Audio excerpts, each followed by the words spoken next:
Buenas tardes, mi nombre es Camila Martínez. La tarde de hoy estaremos hablando sobre los inicios de la electricidad. La naturaleza ha presentado fenómenos eléctricos desde tiempos muy remotos.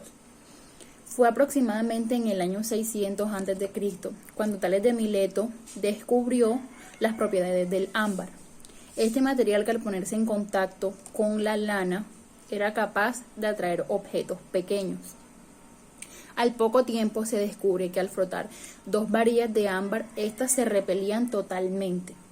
Aún así, no fue posible comprender la razón de este fenómeno. Posteriormente a esto, los primeros ensayos de la electricidad fueron la electroterapia. Estas dinámicas se realizaron por los romanos, quienes escogían a personas en estado de invalidez para sumergirlas en las lagunas de los peces eléctricos y así someterlas a grandes descargas eléctricas. Más tarde se comprueba que materiales como la piedra imán, el vidrio, la resina y el cuarzo tenían una fuerza de atracción similar a la del ámbar. Sin embargo, tuvieron que transcurrir varios siglos para hallar explicaciones racionales a estos fenómenos. 2000 años más tarde se redescubren nuevamente más avances sobre este tema, desde Tales de Mileto hasta el inglés Guillermo Hilbert, quien era médico de cabecera de la reina Isabel I. Este personaje retomó alrededor del año 1600 los estudios de los griegos y empleó por primera vez la palabra electricidad para poder describir sus experimentos de electricidad y magnetismo. En su obra Magno Magneto Tellure detalló que algunos materiales como el vidrio, el azufre y la resina también eran capaces de atraer objetos livianos por su fuerza de atracción, mientras que materiales como el cobre y la plata no tenían ninguna fuerza de atracción. A las primeras fuerzas las llamó eléctricas y a las segundas fuerzas las llamó anaeléctricas. En el año 1672, el físico alemán Otto von Guericke desarrolló la primera máquina electroestática para producir cargas eléctricas.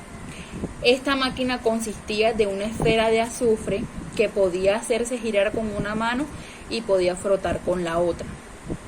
Esta máquina, además de atraer pequeños trozos de papel, producía crujidos y pequeñas chispas al ser frotada, efectos que eran totalmente inesperados. Luego de esto se podía ver por primera vez que la electricidad ya era algo que podía fluir, aunque realmente se pensaba que el fluido podía ser transferido de un objeto a otro por medio del frotamiento.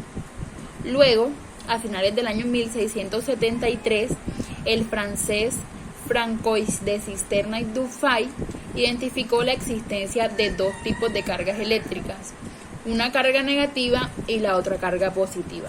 Según su teoría, estas cargas iban ligadas a la existencia de dos tipos de fluidos eléctricos, un fluido de repulsión y el otro fluido era de atracción. Luego de estos estudios, los avances científicos fueron casi nulos hasta el siglo XVIII. Esto ocurrió en esa época porque Europa se enfocó en los réditos económicos que le daban sus colonias y la conquista militar. En este sentido, la inversión en estas empresas dejaban grandes ganancias a diferencia del conocimiento científico, que a menudo se consideraba como mera excentricidad. Este fue un breve resumen del inicio de la electricidad en el mundo. Muchas gracias por su atención.